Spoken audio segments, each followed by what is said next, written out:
Global Advertiser for innovative outdoor solutions. Global as a company, it has never compromised on its service quality and commitment.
क्या scene था जिसकी shooting आज यहाँ पर चल रही है? ये मेरा क्लाइमेक्स का कुछ सीन था और मेरे गाने थे जो कि मेरे बड़ा दिल से बनाया इसको, और रितु जी के लिए बनाया है और ख़ुद के लिए बनाया है और पूरी दुनिया की जो हमें प्यार करती है, पसंद करती है, उनके एंजॉय के लिए बनाया है, अपनी सिनेमा के लिए। और बड़ा मज़ा आ रहा है।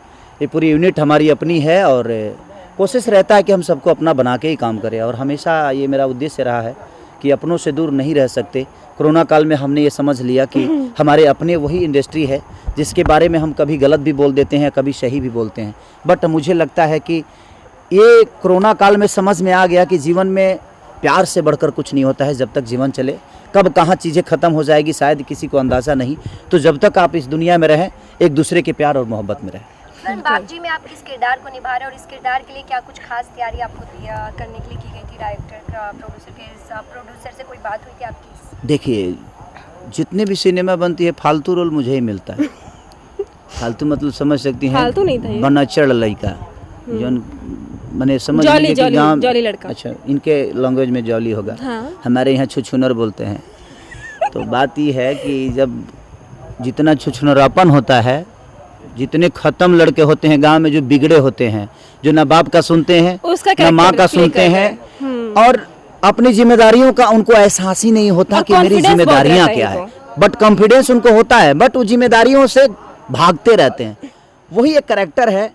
और लेकिन मैं उसके विपरीत हूँ। मैंने बचपन से, मुझे लगता है कि मैं 7 साल के था तब से अपनी जिम्मेदारियों को निभा रहा हूँ। लेकिन मैंने देखा है लोगों को, तो शायद वो मेरे अंदर कूट कूट भरा है कि अपनी जिम्मेदारियों को कैसे नहीं निभाया जाता है। निभाने की तो गुण मेरे अंदर है ही, तभी शायद मुझे लगता है कि मैं 2008 से एकलौता ऑडियो का स्टार हूँ। क्योंकि मैं कभी, लोगों ने मुझे अपने दिल से उतारा ही नहीं।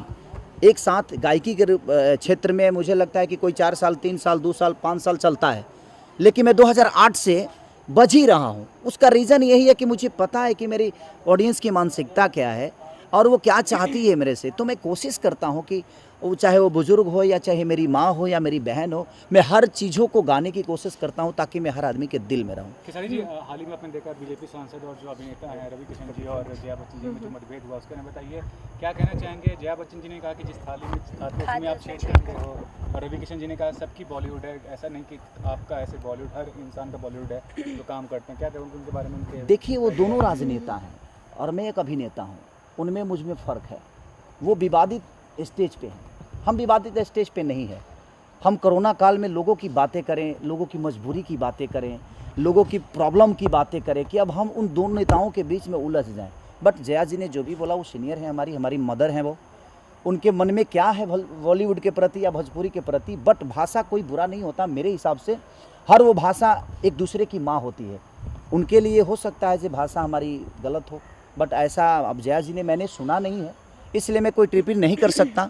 और ना ही मैंने रवि जी को सुना, क्योंकि मैं लगातार, मुझे लंदन जाना है और उसके बाद लिट्टी चोखा के शूट पे जाना है, तो लगातार मैं और गाने गा रहा हूँ, लगातार अपने म्यूजिक पे बैठ रहा हूँ। तो कभी मुझे इंटरव्यू या कभी मैं कोई विवादित चीज़ सुनने को मिला नहीं। और मैं विवाद से बड़ा अलग रहता हूँ किसने क्या बोला, नथिंग, मुझे जानना ही नहीं है कि किसने बोला क्या। हाँ, हमारी जनता की बात आती है कि हमारी जनता, हाँ हमारे समाज की बातें हैं, जिस थाली में खाते हैं हम तो उस थाली में छेद करते हैं।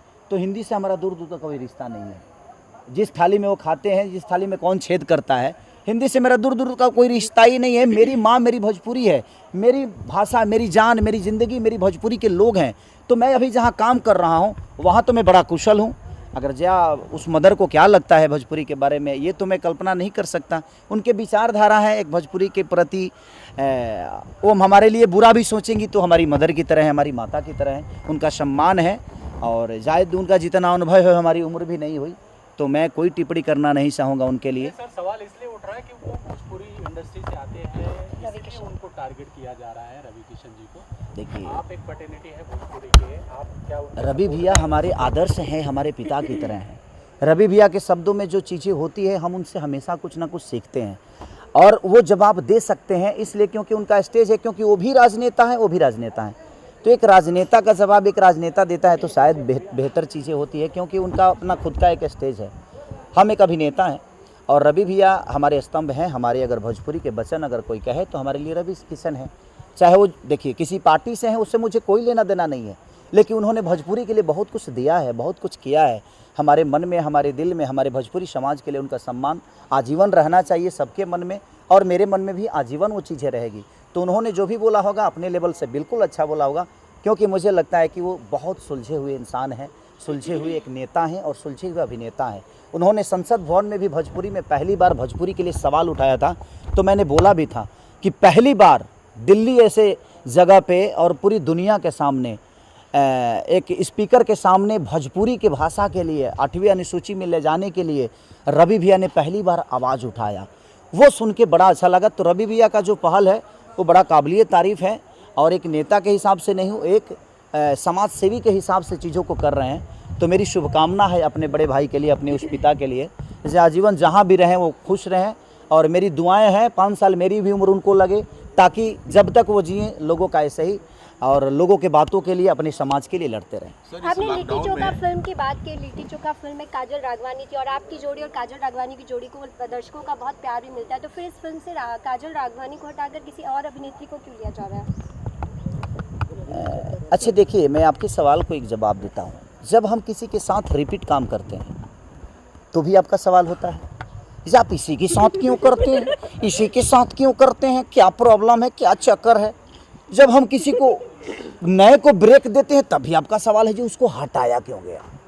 अब बताइए कि हम क्या जवाब दें इसका, अब आपसे मैं पूछ रहा हूँ। तो पहले क्यों, पहले से ही वो न्यू एक्ट्रेस को आप ले सकते थे आपके साथ उस फिल्म में, आपके अपोजिट, लेकिन पहले काजल और फिर रिप्लेस क्यों किया जा रहा है? कौन बोला जी रिप्लेस किया गया है? पहले काजल राघवानी जी उसमें कैसा नाम आया था? अभी भी काजल राघवानी ही है। श्रुति नहीं है मेरे कौन सी सिनेमा में? लिट्टी चोखा में ना, लिट्टी चोखा में काजल ही हैं। देखिए, मेरा कहना यहाँ है कि मैं किसी को ना हटाता हूँ और ना ही रखवाता हूँ। मैंने बहुत सारे नए एक्टरों के साथ काम किया है, ये हैं। अभी मैंने मंटुआ के नानी किया, उसमें भी नई तीनों लड़कियाँ नई हैं। प्रॉब्लम ये है, मैं आप सबसे एक बार ये बताना चाहता हूँ। आप लोग को भी एक चीज़ें होती है ना कि जोड़ियाँ क्यों आती है। मैं किसी जोड़ी के पक्ष में नहीं हूँ, बट मेरे कहने का मतलब कि मुझे अगर 15 रीटेक देना पड़ता है अपने डांस में ना, तो बड़ा दुख होता है। सर, इस लॉकडाउन अगर कोई अच्छी एक्ट्रेस हमारे साथ अगर एक टेक में हमारा काम कर दे तो हम कोशिश यही करते हैं कि हमारे साथ वही काम करे। इसलिए कि जब गर्मी होती है, पसीना होता है, पंखा नहीं होता पहाड़ों के बीच में, और हमें तुरंत काम करके निकलना होता है, टाइम कम होता है, क्योंकि हमारी भोजपुरी की बजट से लेकर और हमारी रिकवरी दोनों मायने रखती है और सबका ख्याल रखना पड़ता है। और एक कोई नई लड़की आती है जिसको डांस भी नहीं आता है और उसके साथ काम करने के बाद हम 20-20 रीटेक देते हैं, एनर्जी उतनी लगती है। तो जब हम नाचते हैं तो हमें तकलीफ होता है कि हमने गलतियां की हैं। तो एक अच्छी एक्ट्रेस को, जिसको देखिए, मैं सबको बोलता हूं कि आप डांस सीख कर आइए, आप एक्टिंग सीख के आइए और आप अच्छा करिए, हमें कोई दिक्कत नहीं है। अगर आपके अंदर पावर होगा ना तो आपको प्रमोट की ज़रूरत नहीं है। मेरे कहने का मतलब प्रमोट की ज़रूरत नहीं है। एक बार पूछ खेसारी के साथ एक सिनेमा करके और लोग बड़े कहीं ना कहीं बड़े लेवल पे हो जाते हैं, लेकिन कोई लोग है कि 10-10 सिनेमा करने के बाद भी उनका पोजीशन नहीं बनता है। तो क्या करिएगा, उसके लिए ना मैं दोषी हूँ, ना कोई दूसरा दोषी है, ना कोई एक्टर दोषी है। तो देखिए, मेरा कॉल नहीं है, डायरेक्टर और प्रोड्यूसर उन्हीं का कॉल है, और नहीं तो शायद रितु सिंह मेरे साथ काम ही नहीं कर पाती। अगर डायरेक्टर और प्रोड्यूसर का कॉल नहीं होता, मेरा ही चलता, तो हर जगह काजल ही होती। ऐसा थोड़ी है, ऐसा नहीं है। जिस सिनेमा का जो रोल होता है, लगता है कि नहीं इसमें हार्डकोर एक्ट है, ये चीज़ें हैं, वो चीज़ें हैं, तो उसके लिए लोग खुद से अपने कंफर्टेबल के लिए कि हमारा काम जल्दी हो जाए, इसलिए बड़े एक्टरों के साथ काम करते हैं। बाकी लॉकडाउन के बाद इस लॉकडाउन में है, आधा लॉकडाउन चल भी रहा है और भोजपुरी में ये पहली फिल्म आपकी इस साल की शुरुआत हुई लॉकडाउन के बाद, और इससे लोगों को रोजगार मिल रहा है, लोगों को काम मिल रहा है, और इस कोरोना बीमारी की बिना चिंता किए आप सेट पे हाजिर हैं और शूटिंग कर रहे हैं। और उस कोरोना बीमारी के दौरान आपने अपने घर से निकल के शमशान घाट तक दौड़े, लोगों की हेल्पें की। जो डेथ हुई म्यूजिक डायरेक्टर हमारे धनंजय मिश्रा जी की, उनके दाह संस्कार में भी आप बाहर खड़े रहे, और जो आपने यथासंभव हुआ उचित था आपने उसकी हेल्प भी की। उसके बारे में आप क्या कहना चाहेंगे? और भी देखिए, हेल्प करने के लिए किसी मिशन की ज़रूरत नहीं होती है। मुझे लगता है कि आपके विचारधारा ज़रूरी है। जब तक मन में विचारधारा नहीं होगी, आप किसी का मदद नहीं कर सकते। वो आपको मन में पैदा करनी पड़ती है, वो कहीं किसी की माँ के कोख से पैदा नहीं होता है। वो चीज़ें वो आपके खुद के विचारधारा हैं, जो किसकी हेल्प करना है, नहीं करना है। कोरोना काल में मुझे काम इसलिए करना पड़ता है कि सर मैं किसी को घर में, मैं ये नहीं बोल सकता कि आप अपने घर में रहिए, क्योंकि घर में रहकर लोग भूखे मर जाएं, ये मैं कभी किसी को सलाह नहीं दूंगा। हाँ, आप अपनी सेफ्टी बचाकर अपने जीवन को चलाइए, अपनी बीवी बच्चों को पालिए और उनको अच्छी शिक्षा दीजिए। कोशिश करिए कि आप जितना लोगों से थोड़ा सा डिस्टेंस बना के रहें, और यहाँ पे काम और करें तो यहाँ पे काम कर सैनिटाइज करके हम काम कर रहे हैं। ऐसा नहीं कि हम खुद को एकदम फ्री करके काम कर रहे हैं, ऐसा नहीं है। क्योंकि हमारे साथ हमारे बहुत लोगों के, मैं 50 लोगों से, 100 लोगों से, 200 लोगों से डेली मिलता हूँ। हो सकता है कि मेरी यूनिटी बड़ी अच्छी है, यूनिटी बोला जाता है, इम्यून सिस्टम, हाँ ये जो बोल रहे हैं ना ये लोग, इम्यून सिस्टम वो स्ट्रांग हमको है। बोलने में 6 महीना लगेगा भाई। इम्यूनिटी इम्यून सिस्टम ये बोल रही है वो। क्या लेकिन इस हुआ बीमारी की बिना परवाह किए आप शमशान घाट तक भी पहुंचे। सर? एक बात नहीं बताएं, तो हाँ। एक बात बताएं, जब पेट की भूख होती है ना, तब बीमारी समझ में नहीं आता है। हमारे अंदर भी भूख है, और पेट की भूख नहीं, ये जनता का प्यार का भूख है कि शायद मुझे लगता है कि उनके प्यार में मैं हूँ, और मैं 2 पैसे ज़्यादा कमाऊँगा तो मैं जितना हो सके अपने लोगों का मदद कर पाऊँगा। तो मेरी कोशिश यही है सर, मेरे मरने और जीने का डिसीजन मैं और कोई बीमारी तो नहीं ले सकता। मुझे लगता है कि मेरी जनता का प्यार और आशीर्वाद और उनके हाथ मेरे माथ पे है, तो शायद इस धरती पे कोई रोग मुझे कुछ नहीं बिगाड़ सकता, और इन्हीं के साथ मैं अपने तो जीवन को केसारी जी, चलाता क्या हूँ। सरकार खाली बीमारी पे ध्यान दे रही है, लोगों के रोजगार और लोगों की भूख पे ध्यान नहीं दे रही है? सॉरी, आप सरकार की बात ना करें, कलाकार की बात करें। या आप यहाँ कलाकार के पास है, सरकार के पास नहीं है। क्योंकि सरकार क्या कर रही है, नहीं कर रही है, ये मेरा कॉल है ही नहीं। मेरे जीवन में मेरे अपनों, मेरे भोजपुरी समाज, मेरी जनता, मैं उनके लिए क्या कर रहा हूँ ये मायने रखता है। मैं सरकार से जो मदद कर नहीं रहे हैं, लेता। जो गाना शूट किया हाँ। आपने बताइए वो, मैं सरकार से आज तक मदद नहीं मांगा। अगर सरकार ने मेरा मदद किया होता ना, तो शायद जिस जगह पे खड़े हैं हमारे, क्या नाम है उनका, जो मदद किए थे अभी, सोनू सूद, जिस जगह पे सोनू सूद खड़े थे, उस जगह पे खेसारी लाल यादव खड़ा होता, अगर सरकार ने मदद किया होता मेरा तो। क्योंकि मैं किसी को कहाँ भेजूं? मैंने 2-2 ट्रेन के 21-21 बोगी बुक करने के बावजूद मैं अपने लोगों को नहीं भेज पाया। उसका रीज़न क्या था? क्योंकि उसके लिए एक परमिशन आपको लेना पड़ता कि आप जिन लोगों को भेज रहे हैं वो कहाँ उतरेंगे, कहाँ जाएंगे। अगर सरकार ने मुझे लेटर दे दिया होता, चाहे वो यूपी सरकार या बिहार सरकार, तो शायद मैं 2 ही ट्रेन नहीं, शायद मैं 40 ट्रेन भेज सकता था। उतनी क्षमता तो हमारी जनता ने हमें दे रखी है। मुझे अपना घर भी बेचकर भेजना पड़ता तो शायद मैं भेज देता, लेकिन मुझे मदद ही सरकार से नहीं मिला। ना महाराष्ट्र सरकार ने मुझे मदद की, और ना ही बिहार ने किया, और ना ही यूपी ने किया, कहीं के सरकार ने। क्योंकि सर मैं राजनेता नहीं, मैं कलाकार हूँ, और कलाकार की कितनी क्षमता होती है, मैं आपसे लड़ सकता हूँ, आपको जानता हूँ, किसी नेता को नहीं, किसी प्रशासन को नहीं, किसी टेबल पे नहीं जानता मैं किसी को जो कहाँ क्या पास होता है। और कोरोना काल में घर से निकलना कठिन था, मेरे पास उतने भी लोग नहीं हैं कि मैं सबको टेबल पे भेज सकूं। तो उसके लिए बड़े हस्तियों की ज़रूरत होती है, और जो हस्तियां सोनू सूद के साथ थी, शायद वो हस्तियां मेरे साथ होती तो खेसारी 2 ट्रेन और 50 बस नहीं भेजता। मुझे लगता है कि 100 बस भेजता मैं, और 50 ट्रेन भेजता। लेकिन शायद वो मेरे को मदद नहीं मिली। मैं कहाँ भेजूँ, किसको भेजूँ, कैसे इस भेजूँ? बात का दुख है आपके मन में? बिल्कुल मुझे दुख है इस बात का कि मैं अपने लोगों को मदद नहीं कर पाया। जितनी इंडस्ट्री है, मैं कोशिश किया लोगों को जितना पैसा पहुंचा सकता था। बिहार में जो भूखे मर रहे थे उनके लिए मैं कम से कम जितना राशन पहुंचाओ, रांची हो या बिहार हो या यूपी हो, मैंने कोशिश की राशन पहुंचाने की। लेकिन मुझे अगर सरकार से मदद मिला होता तो शायद मैं भी सोनू सूद की तरह कुछ कर सकता था, लेकिन शायद वो मुझे मदद नहीं मिली। इसलिए मैं मजबूर हूँ, आज मीडिया के सामने बोल रहा हूँ, इसलिए कि तकलीफ़ हो रही है मुझे कि मैं वो काम नहीं कर पाया। क्योंकि मुझे मदद ही नहीं मिली, क्योंकि सिस्टम है, हर जगह एक सिस्टम है, और सिस्टम अगर आपके पास है तो शायद आप जीवन में कुछ कर पाओगे। हमें पैसा भगवान ने दिया है, लोगों का प्यार दिया है, पर हमारे पास सिस्टम नहीं है, हमारे पास वो नेता नहीं है, हमारे पास वो व्यवस्था नहीं है। पैसे हो सकता है, लोगों के जनता का चंदा का पैसा मेरे पास है, कोशिश है, ऊर्जा है, मन में श्रद्धा है, पर वो क्षमता नहीं कि मैं किसी दफ्तर में जाकर और पेपर पास करा के और मैं लोगों को भेज सकूं।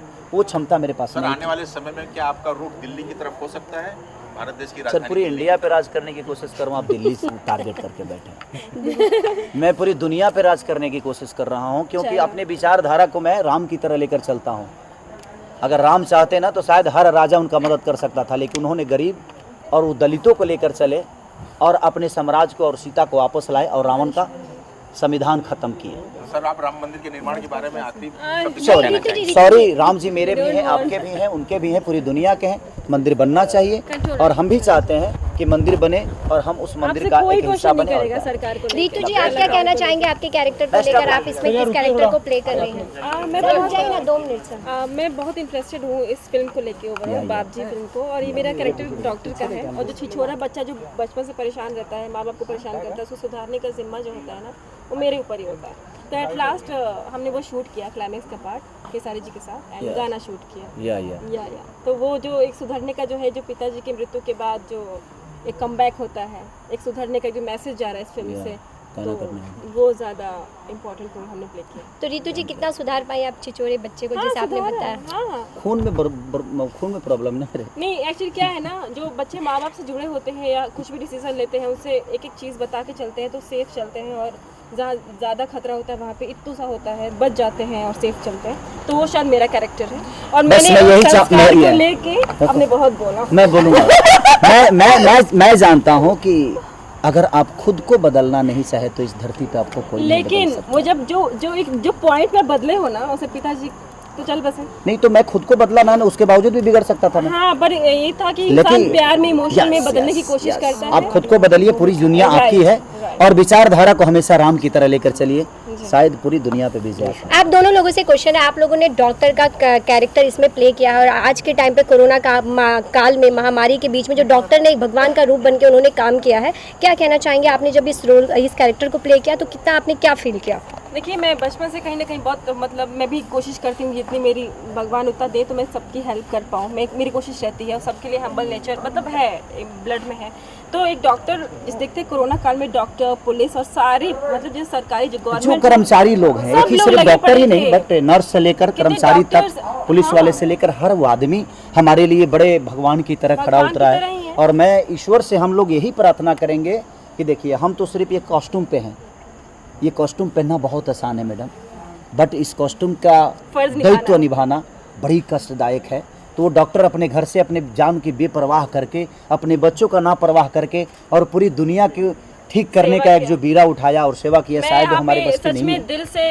दिल से प्रणाम, उनकी दुआएं हमारे लिए, हम उनके लिए दुआएं कर रहे हैं कि ईश्वर उनको इतनी लंबी उम्र दे कि शायद हमारे इंडिया में कोई रोगी ना, पूरे विश्व में कोई रोगी ना बने। बस डायरेक्टर प्रोड्यूसर के बारे में क्या कहना चाहेंगे? गाना करना है, डायरेक्टर प्रोड्यूसर सर पे चढ़ा है और वो लाठी लेके चढ़ा है, आपका सर फोड़ देगा और मेरा भी फोड़ देगा। देव पांडे जी से प्लीज आइए ना। हाँ, देव पांडे जी के डायरेक्टर हैं, और मुझे बहुत अच्छा लगा सर के साथ काम करके। बहुत अच्छा, एक बहुत ही अच्छा कॉन्सेप्ट उन्होंने रेडी किया था, जो कहीं और प्लान था, लेकिन उससे कहीं ज़्यादा बेटर उभर क्या है। जब आप तक सिनेमा तक पहुंचेगा ये मूवी, तो आप देखना और बताना। बट मुझे इनके साथ काम करके अच्छा नहीं लगा। क्यों? क्योंकि बताऊं क्या है? क्योंकि बहुत जल्दी खत्म हो गई फिल्म, और लंबा खींचना चाहिए। तो अगली फिल्म की तैयारी बड़ी मैंने शॉर्ट में हम लोग बड़ी जल्दी काम कर लिए ना, क्योंकि ये बड़े अच्छे इंसान हैं और उनके साथ रहने में बड़ा मजा आता है। मतलब पता ही नहीं चला जो कोई डायरेक्टर हमें शूट कर रहा है या कोई कहानी शूट लग रहा था, जो हम अपने परिवार में एंजॉय करने गए हैं और अपने परिवार के साथ एंजॉय। और कोरोना का टाइम नहीं होता तो हम शायद कंप्लीट कर चुके होते मूवी को, लेकिन इत्तेफाक से लॉकडाउन परमिशंस मिले हैं तो सर ने बुलाया हमें और हम यहाँ पर हैं। बस दिल से प्रणाम। और हम लोग का गाना एक्चुअली उधर है, तो दिल से प्रणाम, सबको प्रणाम। और आप लोग खुश रहें, कोरोना काल में घर से निकलिए, अपने आप को बचा के सैनिटाइज लगाइए, डिस्टेंस मेंटेन कीजिए, मुंह में लगा लीजिएगा, और सब लोग मास्क लगा के ही बाहर निकलिए। हाँ, ऐसे केसारी जी की बात को सीरियस बिल्कुल दिल से लव यू बाबा, दिल से लव यू। मुंबई रफ्तार न्यूज़ की खबरें पसंद आने पर हमारे YouTube चैनल को सब्सक्राइब करें और लाइक करें।